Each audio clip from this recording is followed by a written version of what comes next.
In this episode, I want to talk about how to decode your bad habits. That is, how to understand what's actually going on with the behaviors that you're trying to change and why it's so difficult to make it happen. Get excited, because this is Tiny Leaps, Big Changes. Welcome to another episode of Tiny Leaps, Big Changes, where I share simple strategies you can use to improve your life. My name is Greg Clunis, and today I want to talk about something called the behavior chain. This is something that I learned from an app that I'm currently using to help me with fixing some of my bad habits, especially those around eating. As I was going through it, I realized this could have a lot of value to bring to the rest of the community, the rest of the people listening to this podcast who also have their own changes they're trying to drive in their life. So I want to talk through how this works and try to explain how we can use it to create the type of change that we're looking for. Now, a couple of quick caveats. First of all, I am traveling. So if you're watching the video, you'll notice I'm not in my normal studio space. I am in a bedroom, so forgive me for that if anything feels messy or anything like that. And the second part, as a piece of traveling, is that I don't have my normal microphone. So I have set up a decent system, and hopefully it sounds good enough to help this message get through. But forgive me for not being at the normal sort of quality that you've come to expect from the show.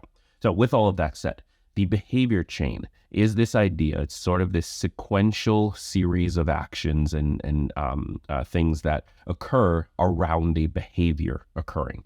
And the four pieces of it are the trigger, the thought, the action, and the consequence. And in this episode, we're going to dive into each of those.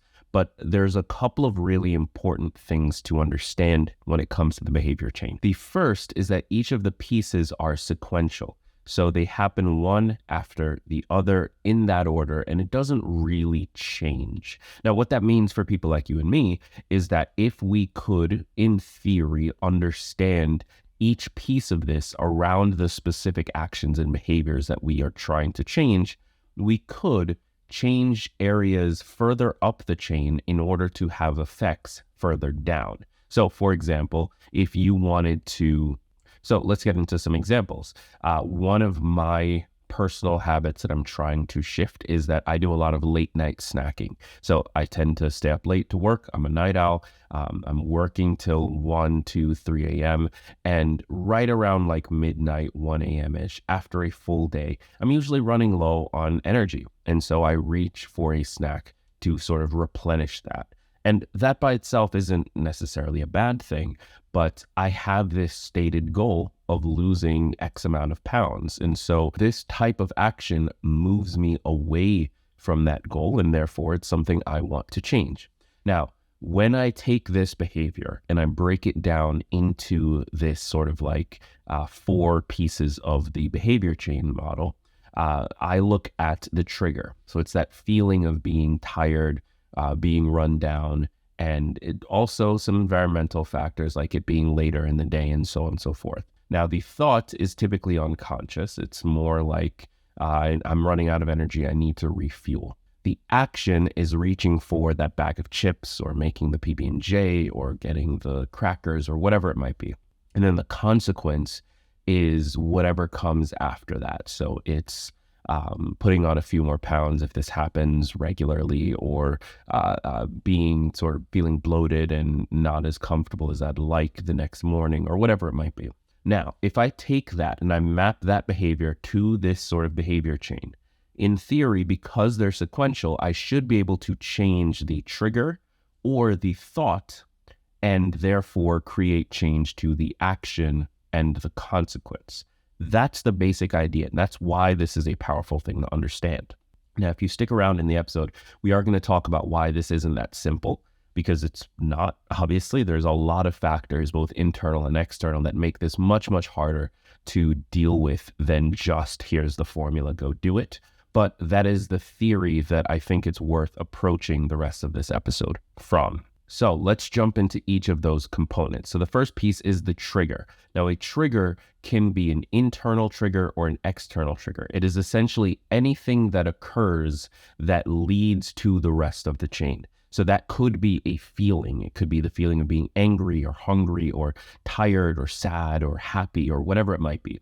Or it could be an external event, something like driving past McDonald's or walking past your favorite coffee shop or hearing a certain song or whatever it might be. There are these external events and things that you're responding to, as well as internal feelings and things that you're responding to. And those make up the trigger. And there's a few different types of triggers that sort of fall into this. There are social triggers, environmental triggers, emotional triggers, financial triggers. There's triggers sort of built into the life that we have created for ourselves, because ultimately those triggers drive behavior. And behavior is good or bad or neutral. It's not really the right place to pass judgment on it, but there is a trigger attached typically to every action or behavior you're engaging in. And again, those triggers could be internal or external. So it's worth understanding where these come from and what makes them so incredibly challenging to deal with and to control. But that's the high level understanding of your triggers. They can be internal, external, they can be feelings or events. And there are a number of them baked into just our everyday lives, even things that we don't recognize. Now let's talk about the thought. The thought typically happens unconsciously or consciously. Essentially the best way to think about it is it's the immediate response to the trigger. So something happens or you feel a certain way and your immediate response, that's what the thought is. Now, it might not happen in the same way that you currently sort of have an idea of what a thought looks like. You're not necessarily sitting down and like thinking through every step of what you're going to do next or crafting your plan of action or anything like that. Sometimes that's the case, but usually it's a very quick thing. It's that immediate response that occurs right after the event, right after the trigger happens. And there's a lot of things that go into making up what that thought will be. So this is why it's difficult to sort of predict what it is and what it's going to be and how you can sort of change it. But there's a lot of things that go into this. There are belief systems that you grew up in. There are contextual issues that you might be navigating. There are environmental factors, social factors, there's financial factors, there's the particular level of stress that you're under in that moment, there's whether or not you're hungry in that moment, whether or not you're anxious in that moment or in a good mood, who you are around when it happens. There are so many factors that go into how you are going to respond to a trigger.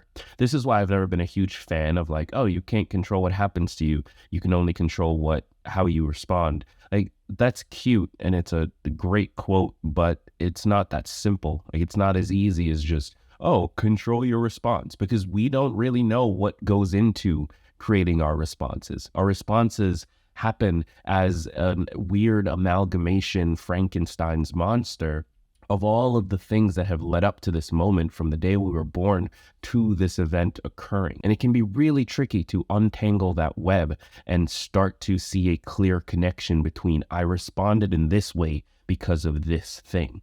Now, that doesn't mean we shouldn't try to control those responses, but I just want to point out it's not as simple as, hey, just control your reactions. Like, it's not really great advice. Now, the next piece is the action. So this is the actual behavior that you engage in. And I break this up into two categories. You have your conscious action and your semi-conscious action. Now, the conscious action is the one that we all know. We all think about it. It's, hey, this happened, so I'm going to behave in this way. The semi-conscious is where it gets interesting. This is typically where like habit lives. This is you are responding in this way because you've been conditioned to respond in this way, either by choice or for other reasons. And it's not that you're unconsciously responding. Like, you're still there. You're just not engaging with the response enough to be able to interrupt it if you wanted to do so.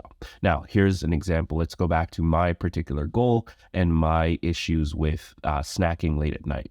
So that response isn't an unconscious behavior. Like, that's not something that I'm like completely tuned out of. I know that I'm making the PB&J. I know that I'm opening this bag of chips and that I'm definitely going to finish the entire thing right now. Like, I know these things consciously, but I'm not engaged enough to recognize that I don't want to be doing this. It's just happening because I am used to doing that. Because in this situation, in this context, with this trigger, my natural response that I've developed over whatever period of time is to do this thing.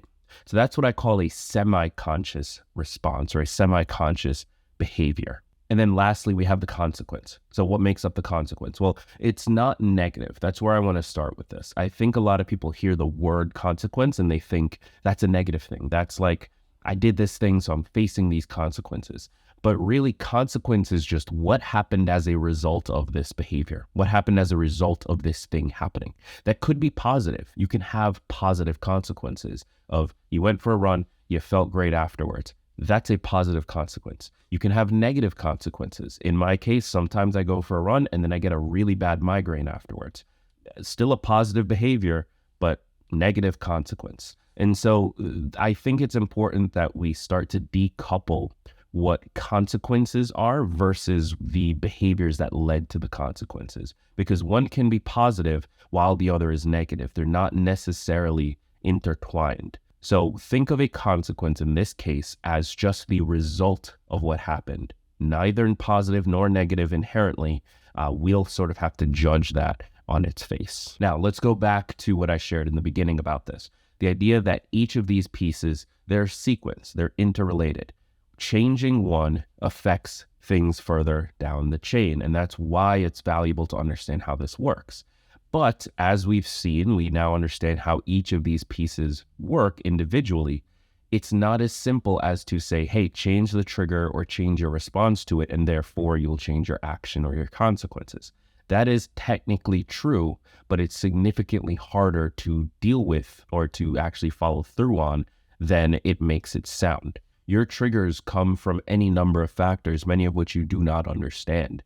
Many of those factors come from the environment that you live in and the culture that you grew up in and the things that the people around you prioritize. It's very difficult to change your triggers and to avoid negative triggers if you live in an area that those things are constantly in front of you. And so me just telling you, hey, change your trigger, change your routine, do what you need to do in order to avoid this, that's not necessarily going to be helpful for every person watching this video or listening to this episode. And so I want it to be clear. There is a process here that can help us to drive change. That is the purpose of sharing this approach. If we can understand it, we can figure out how to apply it to our situation, and we can aim to be great at it a percentage of the time, knowing full well that we're going to fail probably the far larger percentage of that time. But we need to recognize that there are other factors that go into it besides just our own willpower and our ability to follow through. So what are some of those factors? Well, there are socio-cultural issues, there are political issues, there are environmental issues. I always give this example. It's really hard for somebody who wants to eat healthier and make healthier choices to do so if they live in a food desert where fresh fruits and vegetables aren't really available. It's much easier for them to run into triggers that lead to them snacking poorly or eating poorly or shopping poorly because of the environment they live in. And that's not something they necessarily have control over, because you can say, you should just get up and move then. But is that really a practical response? Is that something that most people will be in a position to be able to do? Maybe that's great advice if you are middle class, upper middle class, or higher. But if you are anywhere below that on the income scale, or if you make enough money but have such high expenses through sometimes no fault of your own, there's a consequence of debt here, there's a consequence of being a person of color and often having, and I don't remember the exact study, but you often have significantly more requirements to support your aging family than people who aren't of color. And so you have all of these factors that play into, are you able to just pack up and move because this situation is not moving you towards your goals? Oftentimes you can't. For the majority of the United States, at least, you can't. And so just telling you, change your triggers doesn't really work. that's one of the situations, and that happens far more often than I think we're willing to admit, where it can be challenging to actually apply this. Similarly, you might be in a perfectly great financial situation. You may live in a wonderful area, but have and be in a relationship where one partner is consistently pushing social triggers onto you, triggers that lead to you snacking in a certain way or spending in a certain way or behaving in a certain way simply because it's more consistent. And so having an unsupportive partner, having someone who's not willing to work with you and maybe not change their life, but change how they interact with you based on the goals that you've said you have, that can also be a massively limiting factor that makes it just almost impossible sometimes to actually create the type of change you're looking for. So my point here isn't to go down the Rolodex of reasons why we can't change our lives. I absolutely do not want to demotivate you. What I want to point out is that this is harder than it sounds. I can share a tool with you, but I do not want you to walk away from this episode saying, great, I've got the tool, I'm going to change my life now, and have that short-term motivation that's eventually going to fizzle out and make you feel like shit about yourself. What I want you to do is to understand this is a tool that can work. Here is how it works. Here is how I can apply it to my own situation contextually. And then from there, have a degree of empathy towards yourself where you allow yourself the failure that is required to make this actually happen. That's the goal here. And that's what I think if we can walk away with. If you need to listen to this episode 3, 4, 5, 7 times in order to do so, please be my guest. But if we can walk away with that sense of new tool and here's how it works and how I can use it and let's be empathetic, if we can do that, I think we'll actually find that in a year from now, in trying to apply this, maybe it won't work perfectly. Definitely we won't be a perfect executioner of it, but we will find ourselves in a much better place, a much happier place, and a much healthier place. Thank you so much for tuning in wherever you have tuned in. I'm doing something new that I want to let you know about. So I'm trying to embrace short form content on TikTok and Reels and maybe YouTube Shorts. And so here's what I'm going to do. I'm going to take this entire episode and all of my episodes going forward, and I'm going to edit it down to about 3 minutes of content. So I'm going to take the entire thing. I'm going to cut out all the fluff. I'm going to cut out all the ads. I'm going to cut out everything. Shove it into 3 minutes of just nonstop content. Here's what you need to do, and publish it in its entirety on TikTok and on Reels. So if that sounds like something you want, if you want to engage with this exact podcast, same content with just the important bits, head over to my TikTok, head over to my Instagram, and follow us there. They're both at Tiny Leaps, and of course the links are in the description of the episode. Thank you so much for being here. My name is Greg Clunis. Be sure to tune into the next episode because I'm going to give you one specific approach to applying this to your situation. It's something that I call trigger analysis. So I'm going to share that process with you. So be sure to tune into the next episode. But until then, thank you so much. And remember that all big changes come from the tiny leaps you take every day.